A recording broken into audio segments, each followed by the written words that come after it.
Welcome to Charak life care solutions. మనం గత ఎపిసోడ్లో మ్యూచువల్ ఫండ్ అంటే ఏంటి వీటి గురించి మాట్లాడాం. ఇప్పుడు ఈ ఎపిసోడ్లో మనం మ్యూచువల్ ఫండ్స్, సిప్స్ ఎలా ఇన్వెస్ట్మెంట్ చేయాలి ఏంటి ఇలాంటి వాటి గురించి మాట్లాడుకుందాం. ఈ విషయాల గురించే మనతో మాట్లాడటానికి ఫైనాన్షియల్ కన్సల్టెంట్ వెంకట్ గారు ఉన్నారు. ఆయనతో మాట్లాడదాం. నమస్తే వెంకట్ గారు. నమస్కారం అండి సందీప్ గారు. సార్, మనం లాస్ట్ టైం మ్యూచువల్ ఫండ్ అంటే ఏంటి ఇవన్నీ మాట్లాడుకోవటం జరిగింది. మ్యూచువల్ ఫండ్స్కి స్టాక్ మార్కెట్కి ఉండే డిఫరెన్స్ కొంచెం ఎలాబరేటెడ్గా మాట్లాడుకుందాం. ఇప్పుడు మ్యూచువల్ ఫండ్లో ఇన్వెస్ట్మెంట్స్ గురించి మాట్లాడుకుందాం. ఎలా ఇన్వెస్ట్ చేయాలి, ఎన్ని ప్రాసెస్లు ఉంటాయి, ఎలా చేయాలి ఏంటి, దీని గురించి మాట్లాడుకుందాం. అలాగే. సో జనరల్గా అందరికీ ఉండేటువంటి ఒక common doubt, mutual fund, SIP రెండు ఒకటేనా, రెండు వేరువేరా?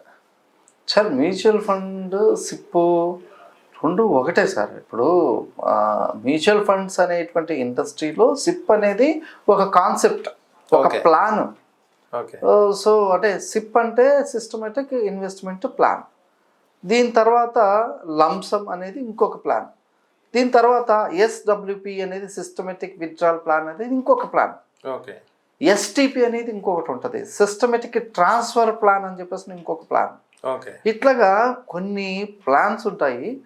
ఆ ప్లాన్స్ తగినట్టు దాంట్లో బాగా పాపులర్ అయినటువంటి ప్లాను, అందరికీ బాగా తెలిసినటువంటి plan SIP, systematic withdrawal plan, systematic investment plan.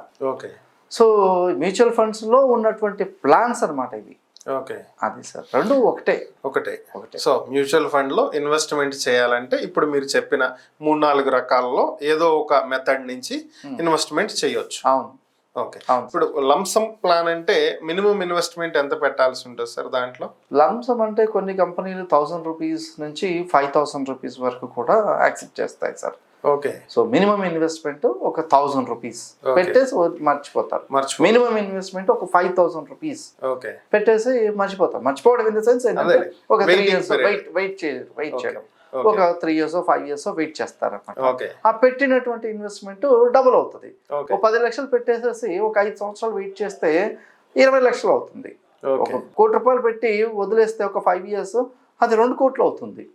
So అట్లాగా దాన్ని ఇన్వెస్ట్మెంట్ చేసేసి ఇంకా ఆ ఇన్వెస్ట్మెంట్ గురించి ఆ పర్టికులర్ టైం వరకు మనం వెయిట్ చేస్తూ ఉండటమే దాన్ని లంసమ్ అంటారు సార్. అంటే ఒక బల్క్ అమౌంట్ ని ఇన్వెస్ట్మెంట్ చేసుకోగలిగేటువంటి ఫైనాన్షియల్ బ్యాక్గ్రౌండ్ ఉన్న వాళ్ళకైతే లంసమ్ ప్లాన్ అనేది సెట్ అవుతుంది మ్యూచువల్ ఫండ్స్. Absolutely sir. ఇలా లంసమ్ గా అంటే ఒక సమ్ బల్క్ ఆఫ్ అమౌంట్ ని అఫోర్డ్ చేయలేనటువంటి వాళ్ళు ఉన్నారనుకో, సో వాళ్ళకి ఏది బెటర్? సో బల్క్గా ఇన్వెస్ట్మెంట్ చేయలేనటువంటి వాళ్ళకు ఎస్ఐపి, అదే మనకు సిస్టమేటిక్ ఇన్వెస్ట్మెంట్ ప్లాన్ అని చెప్పేసి అంటారు కదా, దాన్ని మైక్రో ఎస్ఐపీలు అంటే లైక్ 100 రూపీస్ దగ్గర నుంచి కూడా నెలకి రోజుకి ఎస్ఐపీలు చేసేటువంటి రోజువారీ ఎస్ఐపి చేయొచ్చు, మంత్లీ ఎస్ఐపీస్ చేయొచ్చు. ఇట్లాగా రకరకాలుగా వాళ్ళకు 100 రూపీస్, 500 రూపీస్, 1000 రూపీస్ ఆ పైన ఎంతైనా సరే కొద్దిగా ఇన్వెస్ట్మెంట్ చేస్తూ ఉంటే కనుక దాన్ని ఎస్ఐపిస్ అనేది అందరికీ సూట్ అవుతుంది. సో మంత్లీ చిట్ ఎలా కడతారో దాదాపుగా ఎగ్జాక్ట్లీ అలానే నెలకి ఒక సమ్ అమౌంట్ అనేది కట్టుకుంటూ వెళ్తారు. అంతే సార్, అంతే. అంటే ఇది ఎన్నాళ్ళు కట్టాలి? ఫర్ ఎగ్జాంపుల్ ఎన్నాళ్ళు కట్టాలి అని అంటే అతనికి ఏం కావాలి ముందు అంటే ఇల్లు కావాలా, కారు కావాలా, పెళ్లి కావాలా, బంగారం కావాలా, లేకపోతే పిల్లల చదువుల కోసం ఇంకేమైనా కావాలా, లేదా ఒక ఫారెన్ ట్రిప్ కోసం అమౌంట్ కావాలా, ఏం కావాలి, లేదా ఇవన్నీ వద్దు ఒక 10 లక్షలు కావాలా, 20 లక్షలు కావాలా, 50 లక్షలు కావాలా, కోటి రూపాయలు కావాలా అన్నది ఆధారం చేసుకొని ఎంతకాలం ఉండాలి, ఎంత ఇన్వెస్ట్మెంట్ చేయాలి అనేది ఒక కస్టమైజేషన్ చేసి ఆయనకంటూ ఒక స్పెషల్గా ప్లాన్ డిజైన్ చేసి ఒక ఇంతకాలం ఒక 15,000 రూపాయలు కట్టండి, ఒక 15 సంవత్సరాలు కట్టండి, 1 కోటి రూపాయలు అవుతుంది, ఇంత రేట్ ఆఫ్ ఇంట్రెస్ట్ తోటి అని చెప్పి ఒక ప్లాన్ ఇచ్చేస్తాం. అట్లా లేదా ఒక 10,000 రూపాయలు కట్టండి, లేదా ఒక 20 years కట్టండి, 1 కోటి రూపాయలు అన్నట్టుగా అట్లా ఒక ప్లాన్ ఇచ్చేస్తాం అనమాట. ఎంత కాలం అనేది అది మనం డిసైడ్ అవ్వడమే మన ఫైనాన్షియల్ గోల్ను బట్టి. అది సార్. సో మ్యాక్సిమం పీరియడ్ ఎన్ని ఇయర్స్ వరకు మనము మ్యూచువల్ ఫండ్స్ లో ఫండ్ పెట్టుకోవచ్చు? మీరు మినిమం 3 to 5 years అయినా ఉండాలి అన్నారు. సో మ్యాక్సిమం పీరియడ్ ఎంత పెట్టచ్చు? లిమిట్ ఏం లేదా? డబ్బుతో అవసరం లేదనుకుంటే ఎంతకాలమైనా ఉండొచ్చు. ఎన్ని సంవత్సరాలు నేను వాడుకోవాలా, లేకపోతే నేను ఇప్పుడు వాడుకోవాలా, నేను సీనియర్ సిటిజన్ అయినప్పుడు వాడుకోవాలా, లేకపోతే నా పిల్లలు వాడుకోవాలా, నా మనవాళ్ళు వాడుకోవాలా అనేది డిసైడ్ చేసుకోవడం మందే బాధ్యత. ఓకే. సో ఎప్పుడు కావాలంటే అప్పుడు తీసుకోవచ్చు, ఎప్పుడు కావాలంటే ఎప్పుడైనా ఎప్పుడైనా. దానికి ఒక టైం ఫ్రేమ్ అనేది లేదు సార్. ఓకే. మీరు ఎస్ఐపి సిస్టమేటిక్ ఇన్వెస్ట్మెంట్ ప్లాన్ లో మంత్లీ ఇన్వెస్ట్ చేసుకుంటూ వెళ్ళాలన్న. సో ఇప్పుడు నేను నెలకు ఒక 2,000 చొప్పున ఇన్వెస్ట్ చేస్తున్నాను అనుకుందాం ఎగ్జాంపుల్. సో ఒక 1 year చేస్తే ఒక 24,000 నేను ఇన్వెస్ట్మెంట్ చేసినట్టు.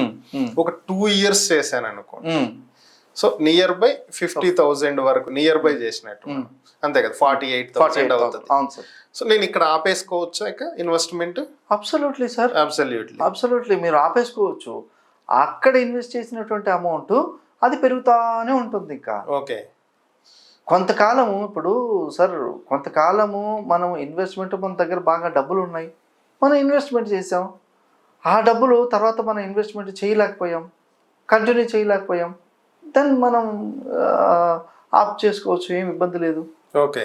సో అదే పెరుగుతూ ఉంటుంది. నెక్స్ట్ ఎన్ని ఇయర్స్ వరకు కావాలి అంటే అన్ని ఇయర్స్ పెట్టుకోవచ్చు, అంతే. సో ఈ మధ్యలో మళ్ళీ ఒక 1 year ఆపేసిన తర్వాత మళ్ళీ ఇన్వెస్ట్ చేయగలిగే క్యాపబిలిటీ వచ్చింది, సేమ్ ఫండ్ లో మళ్ళీ ఇన్వెస్ట్ చేయొచ్చు, లేదా కొత్తగా అదే ఫండ్ ని కొత్తగా తీసుకోవాలా? లేదు లేదు, సేమ్ ఫండ్ అదే 48 అటాచ్ అవుతుంది మళ్ళీ. అంతే అంతే అవుతుంది. సేమ్ పోర్ట్ఫోలియోలో సేమ్ ఫోలియో మెయింటైన్ చేస్తూ క్యారీ ఫార్వర్డ్ చేసుకోవచ్చు. ఓకే. ఈ మధ్యలో బ్రేక్ అయిన ఈ 12 months కూడా ఒకేసారి పేమెంట్ చేయొచ్చా? లేదు, అట్లా లేదు. ఒకసారి గాన్ అది మిస్ అయినట్టే. సో ఒక నెల మిస్ అయినట్టే. అంతే. నెక్స్ట్ 2 months మిస్ అయినట్టే. సో దాన్ని మళ్ళీ నెక్స్ట్ మంత్ కలిపి కట్టడానికి లేదు. ఈ మంత్ పోయిందంటే పోయినట్టే. నెక్స్ట్ మాత్రం కంటిన్యూ కావాలంటే.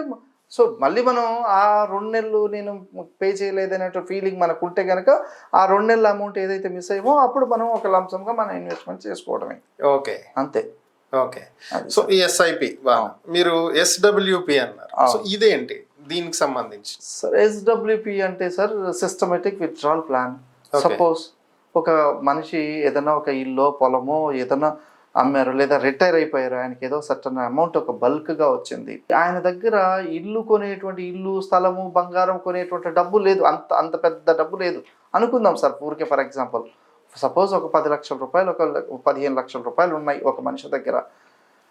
ఆ 15 లక్షల రూపాయలతో ఇల్లు కొనలేడు, స్థలం కొనలేడు, కానీ బంగారం కావాల్సినంత ఉంది, అవసరం లేదు అనుకుందాం.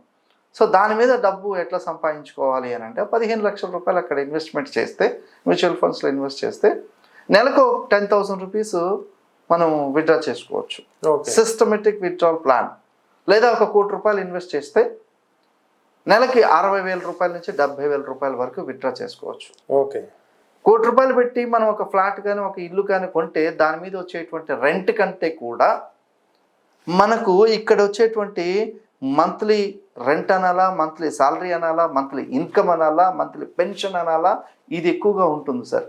ఓకే. సో 1 కోటి రూపాయలు పెట్టి ఒక ఫ్లాట్ లేదా ఒక ఇల్లు కొంటే దాని మీద వచ్చేది ఒక 25,000 రూపీస్ మాక్సిమం, అంతకంటే ఎక్కువ రాదు రెంట్ నేను చెప్పాను. కానీ అదే 1 కోటి రూపాయలు ఇక్కడ కనుక ఇన్వెస్ట్ చేస్తే, మ్యూచువల్ ఫండ్స్లో ఇన్వెస్ట్ చేస్తే ఖచ్చితంగా 60,000 రూపాయల నుంచి 70,000 రూపాయలు ప్రతి నెల ఇమ్మీడియట్గా తీసుకోవచ్చు. ప్లస్ ఆ 1 కోటి రూపాయలు ఏదైతే మనం ఇన్వెస్ట్మెంట్ చేసామో అది వితిన్ అలాగే ఉంటుంది. మళ్ళీ 5 to 6 yearsలో 6 yearsలో మనకి ఇది డబల్ అయిపోతుంది. 1 కోటి రూపాయలు కాస్త 2 కోట్లు అవుతుంది. ఓకే.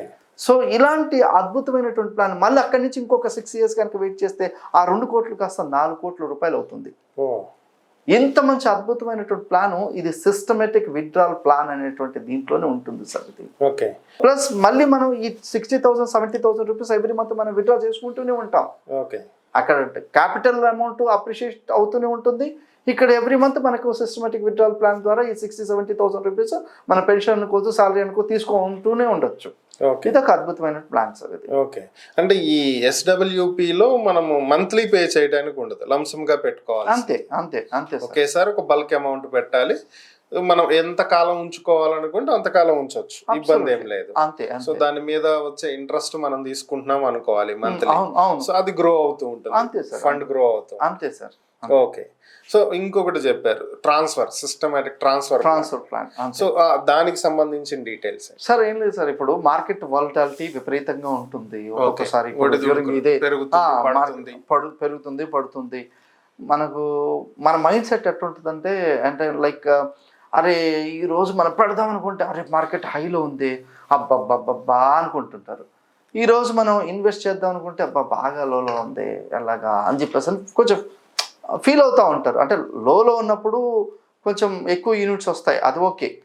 కానీ పెడదాం అనుకునేసరికి పెరుగుతూ ఉంటుంది, రేపొద్దున తగ్గొచ్చు, రేపొద్దున పెరగచ్చు అని ఇలా ఒడిదుడుకులు ఉన్నప్పుడు ఎస్టిపి ద్వారా సిస్టమిక్ ట్రాన్స్ఫర్ ప్లాన్ అంటే ఒక కోటి రూపాయలు అక్కడ ఇన్వెస్ట్మెంట్ చేసేసి ఎవ్రీ డే ఒక 10,000 రూపీస్, ఎవ్రీ వీక్ ఒక 1,00,000 రూపాయలు, ఎవ్రీ మంత్ ఒక 10 lakhs రూపీస్, అట్లాగా ఎంతైతే అంత మనం సెట్ చేసుకొని ఆ సిస్టమ్కి మనం ఇన్స్ట్రక్షన్ ఇచ్చేస్తే ఫలానా ఫండ్లో ఇంత ఇన్వెస్ట్మెంట్ ఈ పీరియడ్కి వెళ్ళాలి అని చెప్పి మనం ఇన్స్ట్రక్షన్ ఇచ్చేస్తే అది వెళ్తూ ఉంటుంది అనమాట. వీక్లీ డే వైజ్ అట్లాగా వెళ్తూ ఉంటుంది. మనం మళ్ళీ ప్రతిరోజు మనం దాన్ని వాచ్ చేయాల్సిన అవసరం లా. సో ఆ రోజు ఉన్నటువంటి సెన్సెక్స్ ఎన్ఏవి ప్రకారం కట్ అవుతూ ఉంటుంది మనకి రేట్స్ కానీ ఇవి నథింగ్ బట్ ఒక రకంగా చెప్పాలంటే ఇది కూడా ఒక రకమైనటువంటి మంచి ప్లాన్. ఎందుకంటే ఏ రోజు మార్కెట్ పడుతుందో ఏ రోజు పెరుగుతుందో తెలియదు కాబట్టి ఆ ట్రాన్స్ఫర్ అయినటువంటి ప్లాన్లో మనకు తక్కువ ఉన్నప్పుడు ఎక్కువ యూనిట్స్ వచ్చేటువంటి అవకాశం ఉంటుంది కాబట్టి. ఓకే, సో మీరు ఇప్పుడు మార్కెట్ ఒడిదుడుకుల గురించి మనం మాట్లాడుకున్నాం కాబట్టి నాకు ఒక చిన్న డౌట్ వచ్చింది. చాలా మంది సపోజ్ ఇప్పుడు నేనే ఉన్నాను అనుకోండి, ఎవరి గురించి ఎందుకు నన్ను ఎగ్జాంపుల్గా తీసుకున్నాను. నేను స్టాక్ మార్కెట్ కావచ్చు లేదంటే మ్యూచువల్ ఫండ్ కావచ్చు, రెండు డిఫరెంట్ అయినా ఏదైనా ఇన్వెస్ట్మెంటే కాబట్టి చెప్తున్నాను. సమ్ ఫండ్స్ తీసుకున్నాను, స్టాక్ మార్కెట్లో అయితే స్టాక్స్, మ్యూచువల్ ఫండ్లో అయితే ఫండ్. నేను ఒక 1 lakh తీసుకున్నాను, సడన్ గా మార్కెట్ డౌన్ అయింది. సో అది ఒక 60,000కి పడిపోయింది, అంటే 40,000 మైనస్ అయింది. సో చాలా మంది వర్రీ అవుతుంటారు. సో అయ్యో 40,000కి పడిపోయింది, అయ్యో 40,000 మీరు అన్నట్టు. సో దాంతో చాలా మందికి బీపీలు, టెన్షన్లు, రకరకాలైనటువంటి హెల్త్ ఇష్యూస్. సో కొంతమంది ఇలా మార్కెట్ పడిపోయింది అని చెప్పి త్వరగా ఫండ్స్ని అమ్మేయాలని చూడటమో, స్టాక్స్ అమ్మేయాలని చూడటమో చేస్తారు. ఇంకొంతమంది పడినప్పుడు ఎక్కువ కొనాలని చూస్తారు. ఎందుకని ఈ డిఫరెన్స్? పడినప్పుడు కొంటే బెటరా, అమ్మితే బెటరా?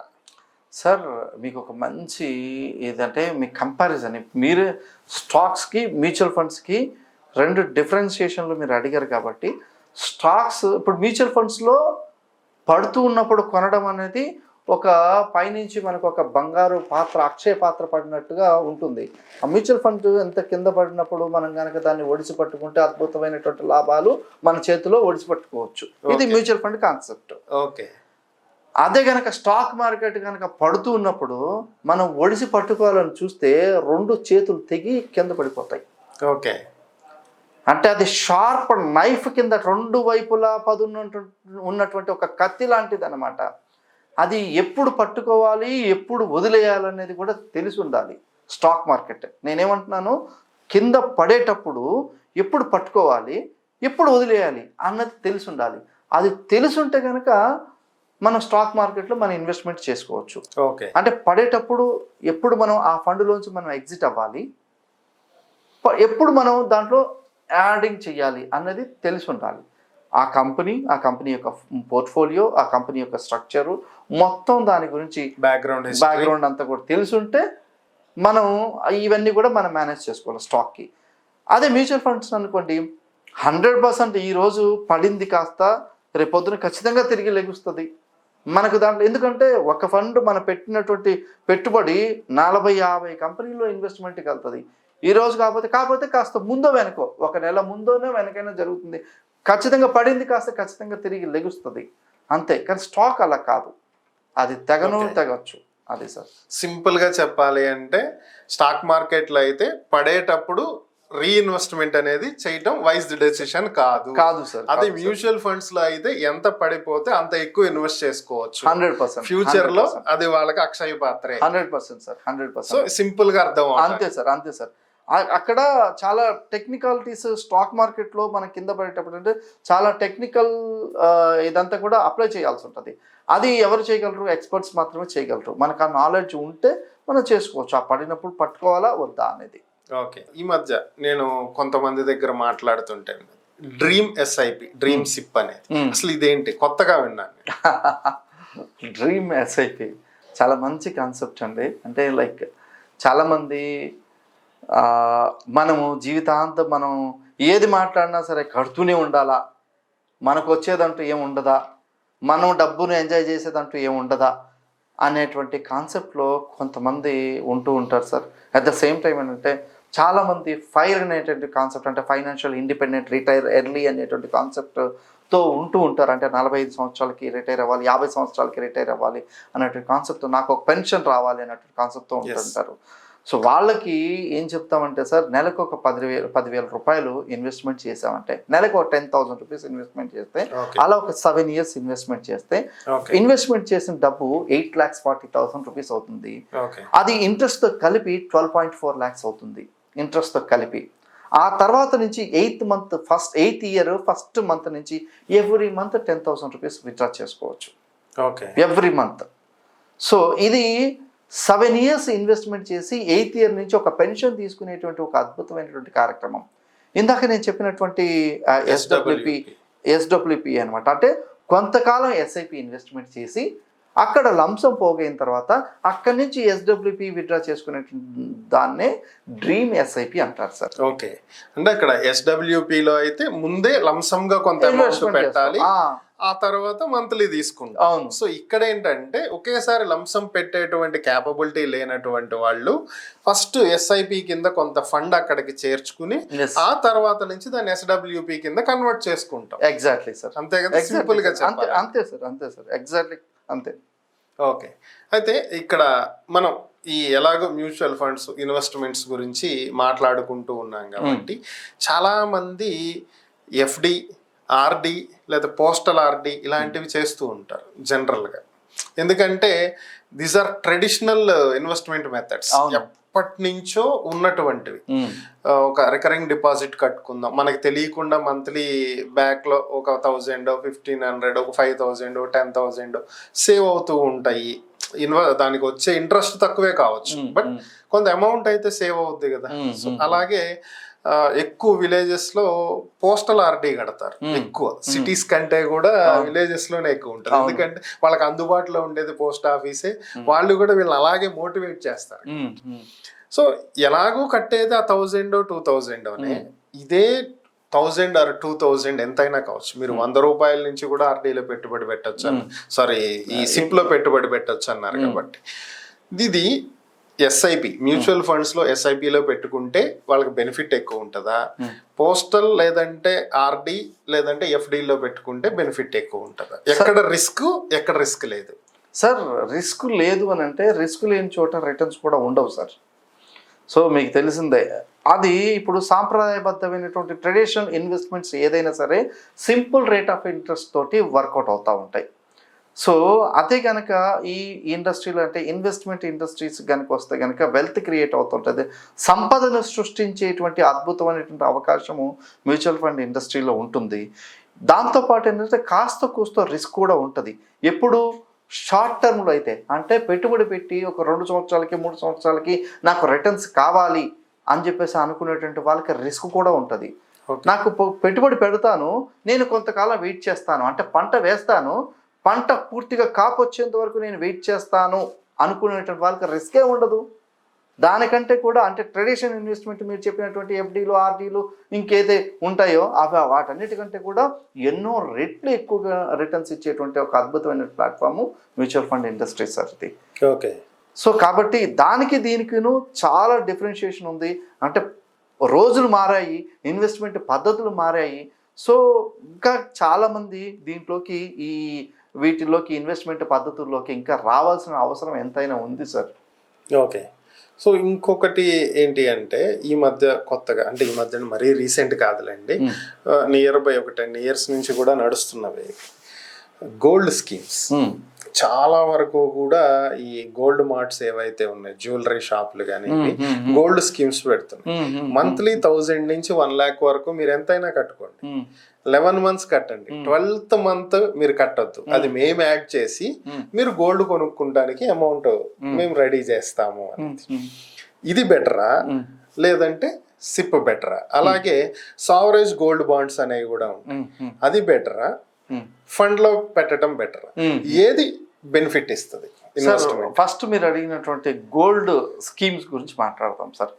గోల్డ్ అనేది మన అవసరం, అవసరానికి మనకు పెద్ద మొత్తంలో మన దగ్గర డబ్బు లేనప్పుడు, లేదా ఆ ఇన్స్టెంట్గా మన దగ్గర మనం తీసుకోవాల్సిన అవసరం లేనప్పుడు ఈ గోల్డ్ స్కీమ్స్ చాలా అద్భుతమైనటువంటి మంచి మంచి స్కీమ్స్ సార్ అది.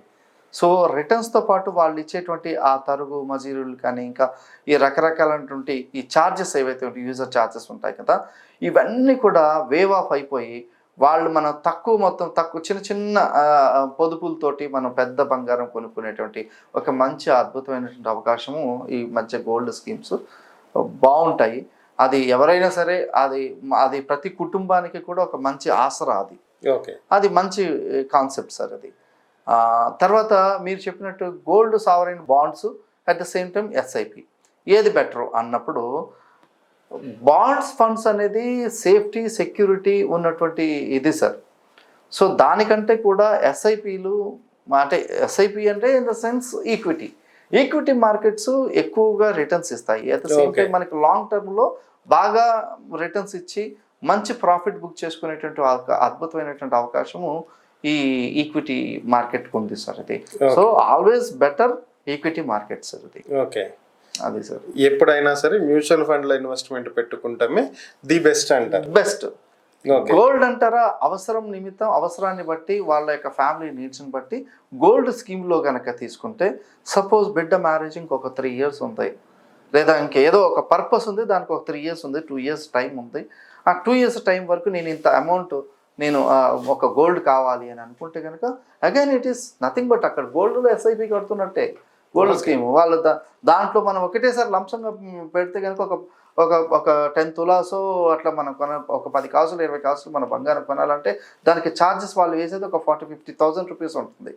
ఆ 40,000-50,000 రూపీస్ ఇక్కడ మైనస్ అయిపోతుంది. ప్లస్ 1 month వాళ్ళే ఎక్స్ట్రా ఇది వేసిస్తారు. కాబట్టి it's good to have that kind of schemes అండి. సో ఇంకొకటి ఏంటంటే ఎక్కువ మంది చేసేటువంటిది చిట్స్ కడుతూ ఉంటారు సార్.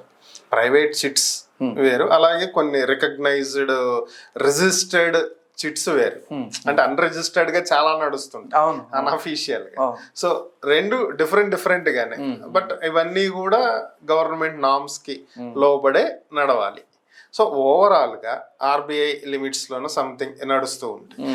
ఈ చిట్స్ లో పెట్టుకుంటాం బెటరా, లేదంటే సిప్ కట్టుకుంటాం బెటర్, మ్యూచువల్ ఫండ్స్ లో పెట్టుకుంటాం బెటరా? సార్ నేను మిమ్మల్ని ఒక ప్రశ్న అడుగుతాను సార్.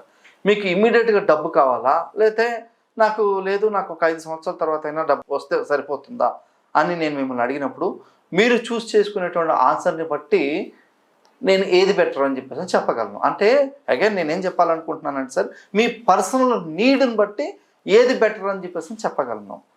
అంతేకాని ఓవరాల్గా చిట్ బెటరా ఎస్ఐపి బెటరా అంటే సార్, చిట్స్లో ఏమవుతుంది, ఏ దిక్కు లేదు, అప్పుల్లో కూరుకుపోయాం, లేదా ఇంకేదో ఇమ్మీడియట్గా డబ్బు కావాలి, మార్కెట్లో ఇమేజ్ ఉంది, మనం నమ్మి ఎవరైనా డబ్బులు ఇస్తారు అని అంటే నాకు ఒక 10 లక్షల రూపాయలు కావాలి సార్, నేను ఒక చిట్టు పేరుతో ఒక డబ్బులు వేసుకుని వెంటనే ఫస్ట్ మంత్ నేను పాడేసుకుంటాను, నెక్స్ట్ మంత్ నుంచి ఆ చిట్టు ఏదో రన్ అవుతూ ఉంటుంది.